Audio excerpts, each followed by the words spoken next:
آج میں پھر پاکستانی عوام کو مخاطب کروں گا، یعنی آج جو میرا ویڈیو بنانے کا جو مین مقصد ہے وہ بنیر، کے پی کے اور سوات میں جو سیلاب وغیرہ آیا ہوا ہے، یعنی ویڈیو تو مجھے بہت پہلے بنا لینی چاہیے تھی، لیکن طبیعت ناساز ہونے کی وجہ سے میں پراپر ویڈیو پہ ورکنگ نہیں کر سکا، اور میں اپنی بڑی شارٹس کلپس بناتا ہوں، کوئی 10 سیکنڈ کی، 15 سیکنڈ کی، حد 20 سیکنڈ، 25 سیکنڈ سے میرا جو ویڈیو کلپ ہے وہ زیادہ نہیں ہوتا، لیکن کیونکہ آج ذرا ٹاپک لینتھی ہے تو میں عوام سے معذرت بھی چاہتا ہوں، کیونکہ دیکھیں جب آپ ایک مووی دیکھنے بیٹھتے ہیں تو آپ 3 4 گھنٹوں کی موویز نان سٹاپ بیٹھ کے دیکھ لیتے ہیں، لیکن جہاں پر دین کی بات آتی ہے وہاں پہ میری عوام کے پاس ٹائم ہی نہیں ہے، تو میں سب سے درخواست کروں گا کہ ویڈیو کو اینڈ تک دیکھیے گا۔ دیکھیں میں ابھی دیکھ رہا تھا پچھلے دنوں ٹک ٹاک پہ، سوشل میڈیا پہ ایک ریل کسی نے اپلوڈ کی ہے کہ جی یہ جو کے پی کے بنیر اور سوات میں جو یہ سیلاب وغیرہ ہے یہ اللہ تعالیٰ کا عذاب ہے۔ مجھے صرف ایک بات کا جواب دے دیں، ہم سب اپنے ضمیر کے اندر جھانک کر دیکھیں، کیا وہ کام سارے ہم نہیں کر رہے؟ کیا سود ہم نہیں کھا رہے؟ کیا رشوت ہم نہیں لے رہے؟ کیا شراب ہم نہیں بیچ رہے؟ کیا زنا ہم نہیں کر رہے؟ کیا تکبر ہم نہیں کر رہے؟ حسد ہم نہیں کر رہے؟ چغلی ہم نہیں کر رہے؟ غیبت ہم نہیں کر رہے؟ یہ سارے گناہ ہم میں پائے جاتے ہیں، تو کس چیز کی ہمیں یعنی اکڑ ہے کہ جی یہ ان پہ عذاب ہے؟ یہ دیکھیں اللہ تعالیٰ کی 2 کیٹیگریز ہیں، ایک جب اس طرح کی سچویشن آتی ہے آپ پہ، اس طرح کا سیلابی طوفان یا جو بھی وٹ ایور جو آتا ہے، ایک جب سیلاب کے بعد یعنی جب حالات نارمل ہو جائیں تو آپ جب اللہ کے قریب ہو جائیں تو سمجھیں کہ وہ اللہ تعالیٰ کی آزمائش ہے، اور جب آپ اللہ تعالیٰ سے دور ہو جائیں تو سمجھیں وہ اللہ تعالیٰ کا عذاب ہے۔ میں آپ سب سے یہ درخواست کروں گا کہ یہ سارے کام ہم میں بھی ہیں، تو ہمیں تو کروڑہا اربوں دفعہ اللہ تعالیٰ کا شکر ادا کرنا چاہیے، اور مسجد میں جا کے 2 رکعت نفل پڑھنے چاہیے کہ اللہ تعالیٰ آپ نے ہم پہ بڑا اپنا فضل و کرم کیا ہوا ہے کہ ابھی تک ہم بچے ہوئے ہیں۔ سیدھی سی بات ہے، کیونکہ اگر آج ان پہ آ سکتا ہے، ہم کوئی دودھ کے دلہے نہیں ہوئے، ہم میں بھی یہ سارے گناہ موجود ہیں، ہم میں یہ سب عیب موجود ہیں، یہ کام ہم بھی سارے کر رہے ہیں، لیکن یہ اللہ تعالیٰ کا ہم پر فضل ہے۔ میں آپ کو ایک واقعہ سناتا ہوا چلوں۔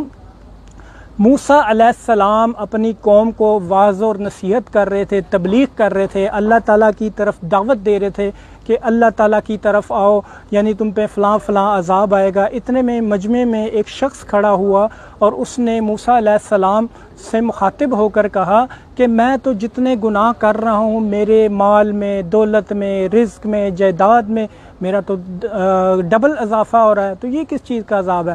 موسیٰ علیہ السلام بڑے پریشان ہوئے، کوہ طور کی طرف انہوں نے رخ کیا، اللہ تعالیٰ سے ہم کلام ہوئے، اللہ تعالیٰ سے فرمایا آج میرے ساتھ یہ ماجرا ہوا، میں آپ کی دین کی تبلیغ کر رہا تھا، لوگوں کو آپ کے دین کی دعوت کر رہا تھا، لیکن ایک شخص وہاں پہ کھڑا ہوا اور یہ ماجرا میرے ساتھ ہوا، یا اللہ یہ کیا ماجرا ہے؟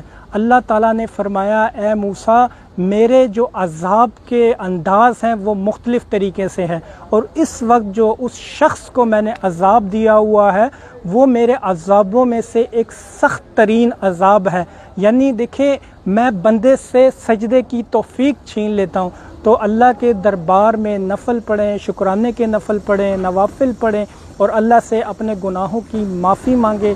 ہم کوئی دودھ کے دلہے نہیں ہوئے، ہم بھی وہ سارے کام کر رہے ہیں۔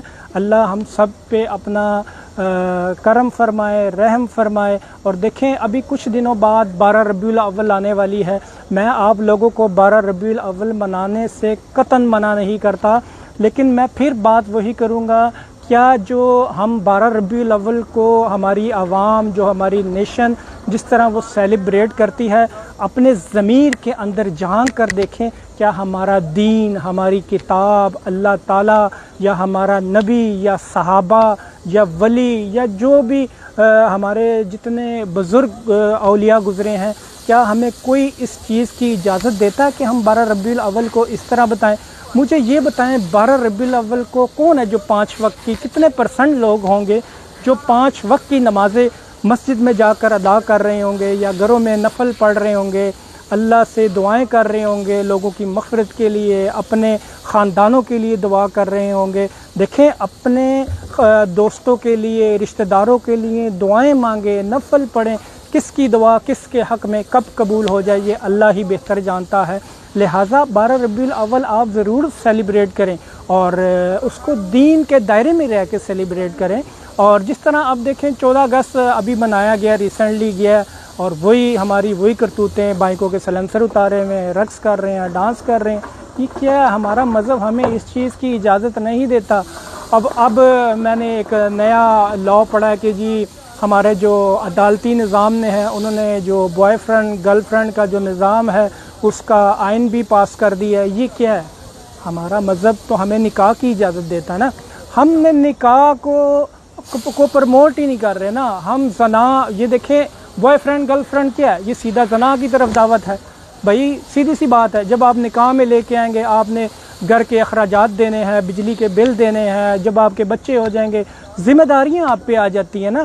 تو یہ نکاح کا تو اپنا ہی یعنی دیکھیں سرور ہے، مزہ ہے۔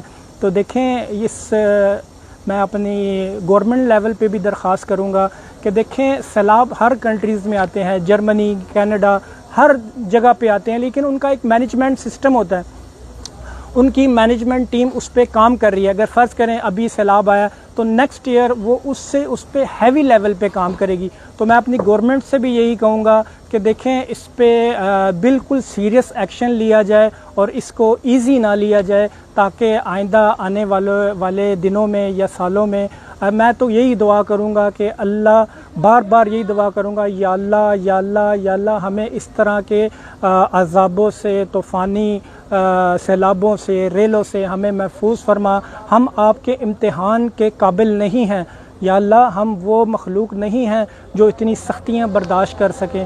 بس یا اللہ ہم سب امت مسلمہ کو اپنے حفظ و امان میں رکھیں، اور فلسطین کے لیے بھی میں خاص دعا گو ہوں کہ دیکھیں اللہ تعالیٰ فلسطین کی، اب میں پھر یہی کہوں گا کہ اللہ تعالیٰ کوئی غیبی مدد فرما دیں۔ ہمارے امت مسلمہ سعودیہ کے حالات آپ کے سامنے ہیں، کویت، دبئی، سب کے حالات آپ کے سامنے ہیں۔ بس پھر میں یہی شارٹ کٹ کروں گا کلپ کو، کیونکہ کافی لینتھی ہو جائے گا، اور میں یہی کہوں گا کہ نماز قائم کریں، قرآن مجید کو سوچ سمجھ کر پڑھیں، اور اپنے دین کی طرف آئیں، اپنے بچوں کو دین کی تبلیغ دیں۔ کل کو یہ نہ ہو کہ جب آپ کے بچے بڑے ہو جائیں اور آپ یہ کہیں جی ہماری جو اولاد ہے، ہمارے جو بچے ہیں وہ ہمارا کہنا ہی نہیں مانتے۔ وہ آپ کا کہنا کیسے مانیں گے جب آپ نے ان کو دین سکھایا ہی نہیں ہے؟ آپ ویسٹرن کلچر کی طرف ان کو لے کے جا رہے ہیں، یورپین کلچر کی طرف انہیں لے کے جا رہے ہیں، تو وہاں پہ تو یہ الٹی ہے نا۔ تو اپنے دین کی طرف آئیں اور دین پر عمل کریں۔ جزاک اللہ، تھینک یو سو مچ۔